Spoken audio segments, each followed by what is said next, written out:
those players, but he gonna need to win games when his star player is there. And that, I've seen them. I ain't got no fucking rebuttal, bro. You know what Jimmy G stands for, right? Jimmy G. That was when he was in Chicago. Come on now. No, that's a nickname from when he was in Chicago when he was the number one option getting buckets. Ben Simmons mentally is just injured. You put a guy on your team that's out of the game mentally, you don't want that shit on your court because he gonna affect you mentally. Now Kevin Durant is like, what the fuck is this nigga doing? So it's gonna be a debate episode. Love those. I would love to be involved in it, but because I had to write them and pick out the topics, I think it's a little bit. I like when Mike debates, so it's just gonna be funny. Some of these are like regulars: MVP, Rookie of the Year, Defensive Player of the Year, Coach of the Year. And then some of these are random. Mm-hmm. So what's going to happen is I'm going to let y'all pick a category. The two people that's debating, me and whoever not, can judge it. Okay. I go more pressure. I was thinking that too. Oh, so okay. we could both go more pressure. Okay, so this is more pressure. And then in parentheses, it says playoffs. Whoever your guy is, you're making the argument that there's more pressure on him. Gotcha. Whoever your guy is, you're making the argument that there's more pressure on the guy you have. Just so there's no confusion. 2, 1. So tell the people who you have. I got Rudy Gobert. Okay. Ooh. Oh, who you have? I got James Harden. Okay. Who has more pressure? So I got to argue that Rudy has more pressure than James Harden. Got you. You can start though. Okay. I'm arguing that Rudy Gobert has more pressure to perform in the playoffs because he has been a consistent playoff person. The Utah Jazz has been a playoff team as long as Rudy Gobert has been one of the better centers in the entire NBA. And what we can say is he hasn't played to the standard that you want a defensive player of the year to play. Seems like every single season they get into a matchup where he can't play, but he will because they paying him a lot of money. But he get plays off the floor, and not in the literal sense, but like he hasn't had the impact defensively that you want your 2-time, 3-time defensive player of the year to have. And right now, the Utah Jazz are kind of skidding. A team that was one of the best teams in the league for multiple seasons. And now I think a lot of people look at them and say first round exit. And I think a lot of that has to do with the little bad taste that we have in our mouth from last year. You're up on the Clippers, Paul George and Kawhi Leonard. Kawhi Leonard goes down with a hamstring injury. And now you got nothing. You lose a series where Terrence Mann, who was your assignment, drops 40. We talking about a player that has won Defensive Player of the Year damn near unanimously for the last 3 seasons, and he got outplayed by Terrence Mann? Come on, man. There's a ton of pressure on Rudy Gobert to show that, hey, I am still the best defensive center in the league regardless of what the consensus is. Start? Yes. All right, so James Harden. We talking about a guy who's one of the best shooting guards of all time. There's one thing he's missing. It's that ring. He's literally been in the situations where he's cried his way out on a consistent basis, and he had the chance to go win a championship with the Nets, and he left. He forced his way out. He goes to Philly, and now we talking about a dude now who has to come out and show I'm really meant for the championship aspirations. I can't go out here, shit the bed like I have against the Spurs in Game 6 where Kawhi Leonard didn't even play. I can't go out there and be the dude who contributes to us missing 26 straight threes. He has to show that he could be a team player. I feel like there's a lot of pressure on a guy who's consistently been looked at as the dude who wants to pound, dribble, ISO, when now he has a guy he has to give the ball to and play through him. Joel Embiid is not a guy who he has to satisfy, and now James Harden isn't the guy that has to be satisfied.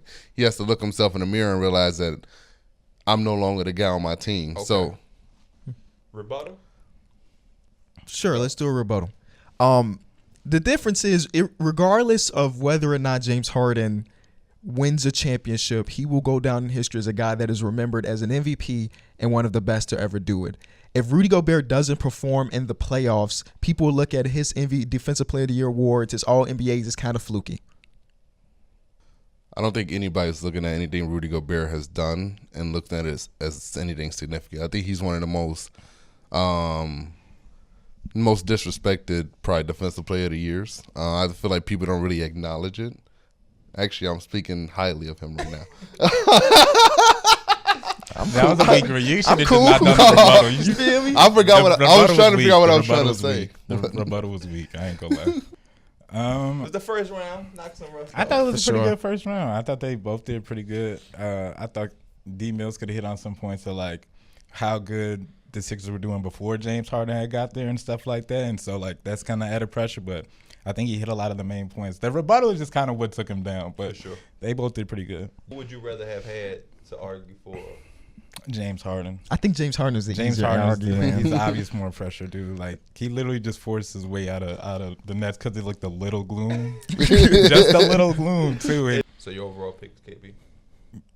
Yeah, I would get that pick to KB just because of your rebuttal. Yeah. It's a little scary. It went, yeah. I want to hit her MVPs. Okay. Ooh. I want to hit her MVPs. I So wanna, again, this is self-explanatory.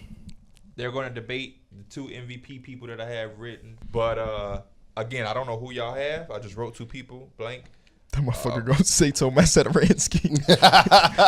Both of y'all can flip it now. I'll give y'all 5 seconds before I start. 3, 2, you Giannis. can flip. 1, go. Tell them who you got. I got Nikola Jokic. Why is he your MVP over Giannis? He's my MVP over Giannis because the whole season he's been consistent. Been a dude that consistently leads his team to W's. Got him, in the playoffs when his team been depleted for most of the year. And we're not just talking about role players that's missing time. We're talking about his next 2 best players that have missed the whole season.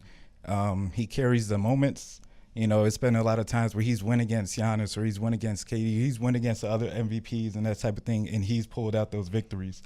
Another thing is just that he's kind of really like been the anchor to his team, not only just on the offensive side, but defensively he hangs in there too. And that's kind of, I think, been one of his kind of biggest critics on him is just like when you talk about the other dudes that you mentioned with him, like Joel Embiid, like Joel Embiid is two-way and all this. Nikola Jokic been hanging his hat on that defensive end too. He's a dude that is literally the point guard for his team at the center spot. Stop. Go. Giannis. So, Giannis is one of those dudes where he just dominates on both sides of the court. When Giannis didn't have a center, Giannis played small ball 5 for his team and held it down as one of the best help defenders in the league. And then then when you talk about his ability to switch, he doesn't hinder you on no side of the court. He's improved his 3-point shot on a consistent basis. We just saw him going toe-to-toe with Kevin Durant. And then he hits the step-back 3 to tie the game. He takes the driving layup to score the ball. To get the foul. I think Giannis is hands down probably the MVP over Jokic just because of his impact on both ends. He's able to dominate on a consistent basis on both ends of the floor. And I think Jokic doesn't have that defensive ability that Giannis can bring to the table. When you talk about pure force, there's no one on the court who can stop Giannis from doing what Giannis wants to do. And it's just the ability to get better on a day in, day out basis. I think he just has like that similar mentality to like Kobe. Okay. Like, Rebuttal. Yeah, I'm gonna take it. Go. Hey, you saying all the right things, man. I ain't gonna lie. Giannis is the best player in the world right now, but Jokic is the MVP, and the same teams that Giannis beat, Jokic beat without those 2 best players. And there's been a lot of times during the season where the Bucks didn't have all their players, and they looked like they weren't gonna be it. They're at their best when they got their 3-headed monster. Jokic does all that by himself. Oh, shit. Rebuttal. yeah. Go. Yeah, you saying all that, but Giannis, even when his guys ain't showing up, Giannis still shows up I only and laugh puts 'cause his team on. Giannis still puts his team on his back, even when Chris Middleton and Drew ain't on shit. When he needs to go out and drop 50 for his team to get a dub, he will go out and do it. Mike, your rebuttal was that was the best thing you could have said. Yes. You see, one thing that you miss when these debates is your enthusiasm. Derek came out immediately with enthusiasm because even if you don't believe shit he's saying, enthusiasm get him a little extra point. You know what I'm saying? But your rebuttal was really, really good. The same teams that Giannis is beating, Nikola Jokic has beat without having 2 max spots is a really good rebuttal. And we did see the Bucks not be the same. When Yeah. they went through a little losing streak actually when they were missing Drew for a little bit or missing Chris Middleton for a little bit. So that's a really good rebuttal. I think y'all both gave good cases. If I had to throw a vote, man, damn. It is neck and neck. Because I think that the first initial minute, whatever it is, I think D Mills won that one. But I think your rebuttal was so good that it kind of sways. I'm literally like no joke, like in the middle right now. I am gonna give Mike the slight edge just because of the rebuttal. I think he put D Mills and D Mills fucked him up such in that first round that I think Mike rebuttal kind of caught D Mills off guard. And he was like, "Oh shit!" He said, "Yeah, I hear what you're saying and all of that." But, so it could very well be a tie, but obviously we don't want to take the easy route. easy way out. Unless you want to, we could give them a tie and they could just go again with a harder topic because the MVP was a little surface level. Yeah, let's do that. Okay. I'll give my vote to D Mills. You gave your vote to Mike. This is y'all tiebreaker. Random thought. That's what I wanted to do. Random I wanted thought. to pick random thought so bad. Random thought. This is y'all a little foreshadow. This is 2 random players who y'all gonna say who y'all would rather have. Okay. These are guys that are not on y'all mind right now. Y'all probably thinking about fucking some MVP caliber guys. Ooh. Who you got? Jordan Poole. Who you got? Tyler Hero. Oh, the okay. 2-6 man. Okay. So Jordan Poole, we talking about a microwave. The dude who can go on a championship caliber team and still fit in. He's going along in the system with Steve Kerr where he's playing with Steph, Draymond, Clay, and his numbers ain't fell off. He's still coming in and giving you 20 points a night off the bench while also making sure he's spreading the ball, playing. He's able to move without the ball. He never sits still. He's not going to ISO heavy you. And he's just a dude who just plays good team ball. And on the defensive side of the ball, he's not that much of a slouch either. He's able to come out. He fits well with Draymond. He knows how to play off of people. And he's just like a dude who you want to have coming off of your bench. I feel like he just brings that energy on a consistent basis. He makes sure he makes the right basketball play, and I think he just has a high IQ for a dude. When you in a system like the Warrior system, you have to have a high IQ. That system is not meant for guys who just going to come in and chuck and be all willy-nilly with the ball. Willy-nilly with the ball That's is a minute. funny. That's a minute? Yeah, you ain't got to force it. That's a minute. Mike, go. Not only can Tyler Hero do all the stuff that you just said, but Tyler Hero has proved that when he's at the top of his game, that they can make the finals. He is a big part of their offense. He's probably the best scorer on their team right alongside Jimmy Butler. He's also a very good playmaker, so when he's getting double teamed or he's, drawing attention from attacking, he can find the open man. Another thing is he's been also, whenever he had to start, he never really falls off. He still gets that same production. Steph Curry's out right now. Jordan Poole is struggling. He might have put up the same numbers, but Jordan Poole is struggling because he's trying to replicate what Steph Curry does, and that's just not his game. That's why he's at best when he's coming off the bench doing his 6-man stuff. Tyler Hero can do both, but he's just benefiting his team coming off the bench right now. You done? Rebuttal? Yeah, but that's cool and all. But the thing about Jordan Poole that's different is That's that cool and all. High school is that Tyler Hero's a guy that you're gonna attack on a consistent basis. You're gonna make him work. He's definitely the dude that's on the court where you circle him and say, we attacking him every possession when we get a chance to. You're not doing that to Jordan Poole. You're not gonna be able to be like, we gonna ISO him every like that's Gary possession. Payton II. Yeah, then my rebuttal is just, I don't know what you're going with that because you can do the same shit with Jordan Poole. Jordan Poole is not out here locking shit down. Matter of fact, you making him work on the defensive side is probably affecting his offensive game, just like Tyler Hero. Same You can say thing. that about any NBA player. Keep going. Just keep So going. I don't get what the about, point is. and then also you talking about he the second best scorer behind Jimmy Butler. Jimmy Butler ain't no fucking scorer. So of course Tyler Hero is going to be the best scorer. Jordan Poole some nights the best scorer on his team playing with Steph Curry. It's a big difference from Steph Curry to fucking Jimmy Butler. Let's stop playing with him. You know what Jimmy G stands for, right? Jimmy G. That was Bucket. when he was in Chicago. Come on now. No, That's a nickname from when he was in Chicago when he was the number one option getting buckets. Hey, I'm going DB. I got DB. I take D Mills. that was a good rebuttal when he was like, he's scoring with I had to Steph let y'all Curry. rock. Yeah. But you had all the tools, Michael. God damn it.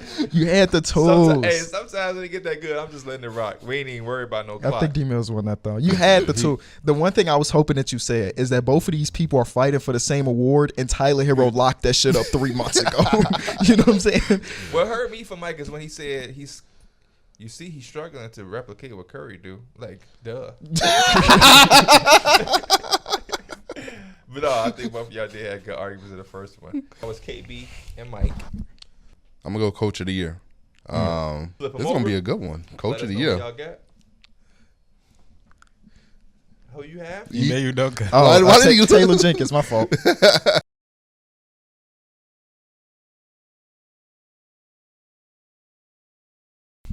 So KB won. Yeah. So it's back to you, Mike. Okay.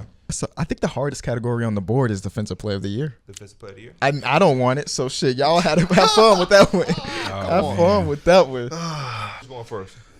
Oh, I got Jaren Jackson D Mills Jr. is going first. Okay. Jaren versus. Giannis Antetokounmpo. I'm sorry, Mills. It was a tough. What the fuck?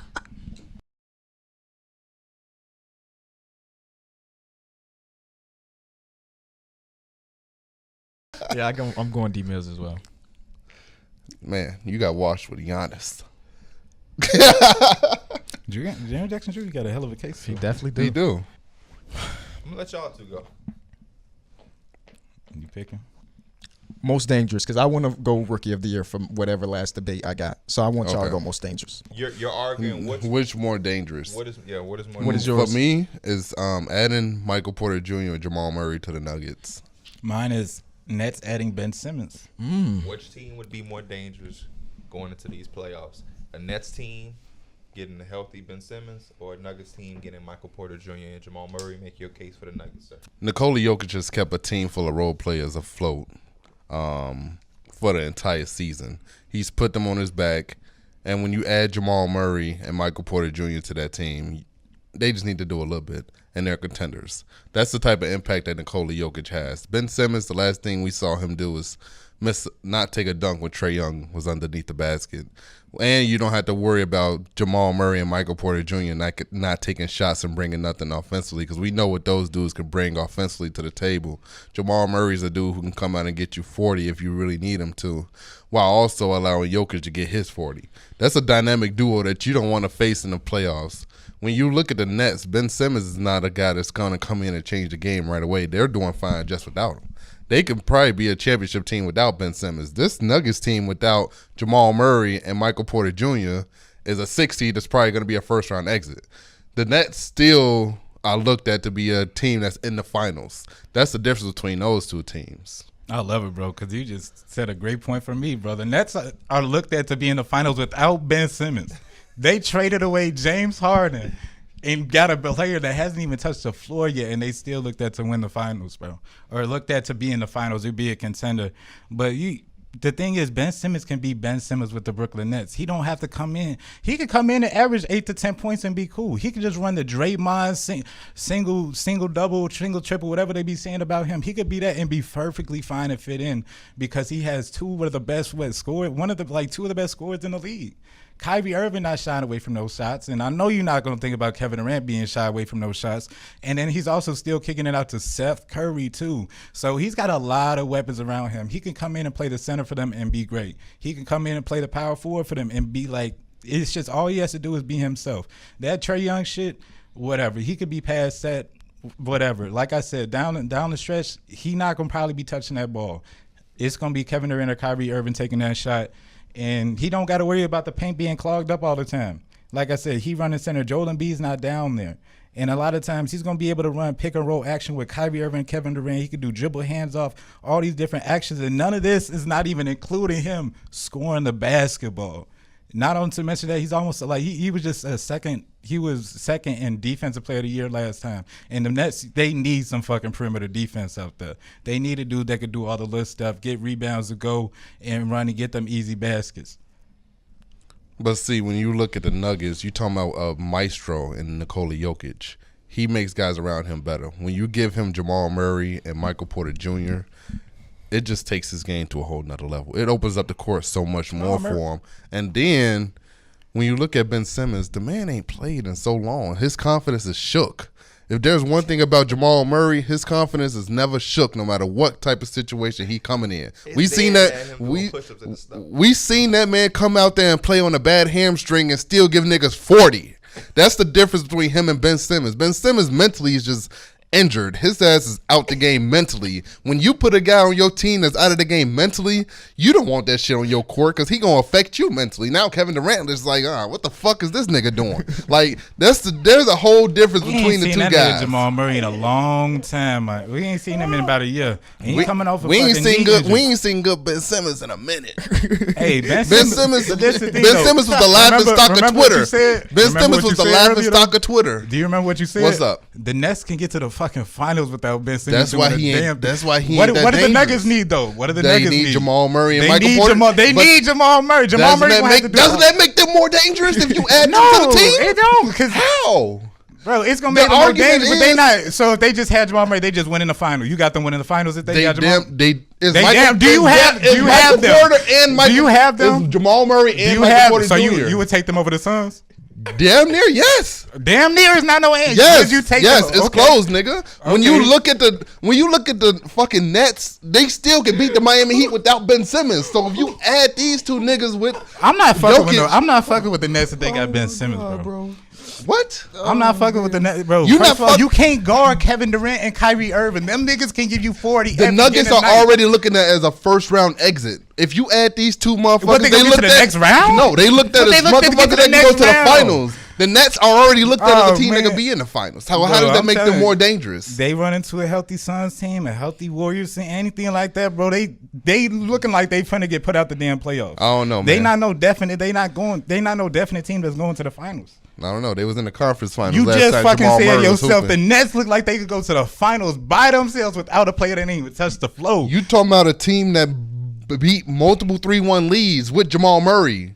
And what happened? They still made it to the conference finals. Them boys got their ass bust in the conference finals. The Nets didn't even. They ass lost to the Lake. The Nets made it to the semifinals, nigga, and they still got bounced. But they didn't have, bro. James Harden was playing on fucking one hamstring. Exactly. They didn't have Kyrie Irving, and what they always say, that boy was a toenail away from being in there. Hey, gotta get that foot behind the line, baby. No excuses. I'm not even giving no vote. I'm gonna let the people at home decide that one. That was the best one. That was the best one. That was the best one by far. The best one. Tears in my eyes, bro. I'm glad we could do that for y'all. That was great.